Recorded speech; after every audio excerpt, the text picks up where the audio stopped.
C'est le moment de comprendre ça avec notre éclaireur du soir, François Gapillan. Bonsoir François.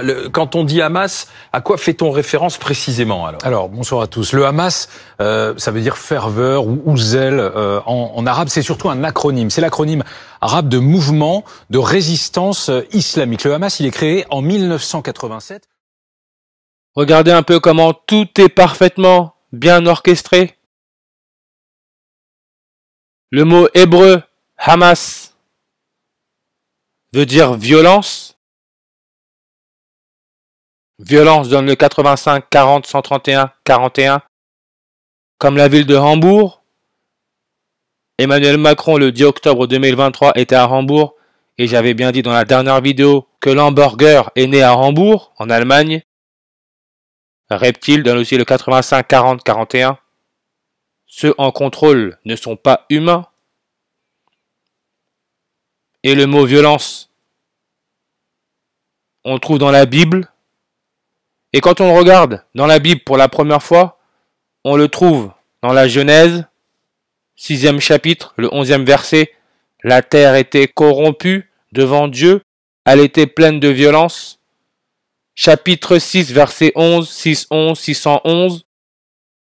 Le mot assassination avec la méthode latine donne le 611.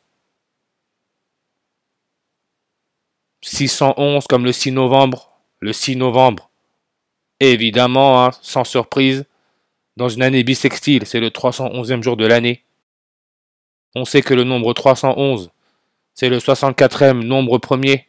On en a parlé du nombre 64 avec la retraite à 64 ans. Mais regardez, Hamas, créé en 1987 par Ahmed Yassine, Abdelaziz et Mohamed Taha, issus, tous les trois sont issus des frères musulmans. Les frères musulmans, 64 en réduction.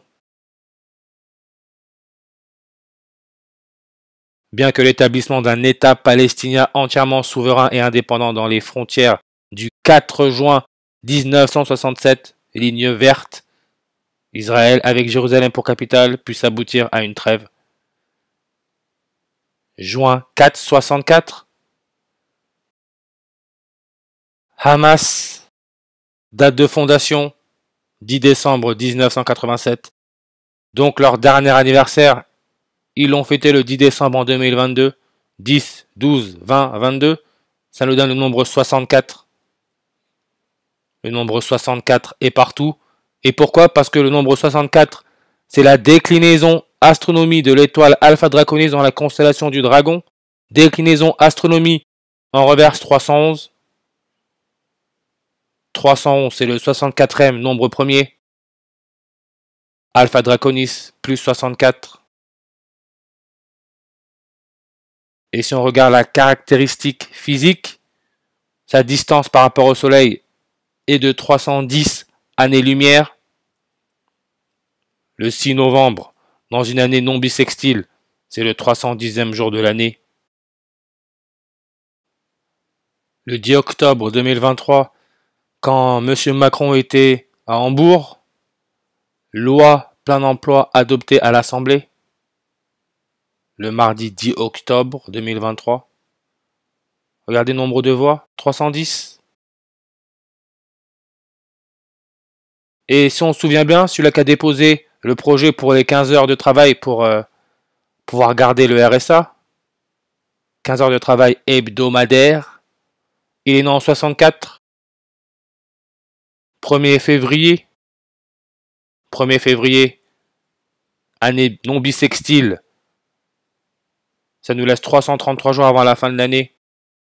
Alpha Draconis, année-lumière, 303,3, 303.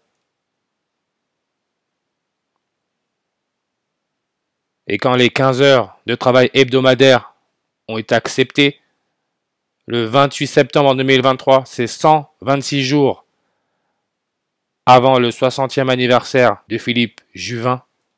126 jours. Plein emploi, 126 en ordinal, 63 en réduction.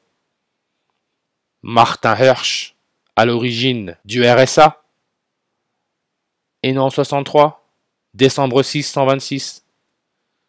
Bon là je le mets en français, 6 décembre 612. Martin Hirsch, 612 avec la méthode reverse prime. Loi plein emploi adoptée à l'Assemblée, que va changer la réforme du RSA. Heure de publication 6h12 612. Et la loi a été adoptée. 310 voix contre 251. Le 10 octobre 2023, c'est 251 jours après le 59e anniversaire de Philippe Juvin. 251 jours après son 59e anniversaire. Et n'oubliez pas, Élisabeth II est morte sur une numérologie primaire à 59, le 251e jour de l'année.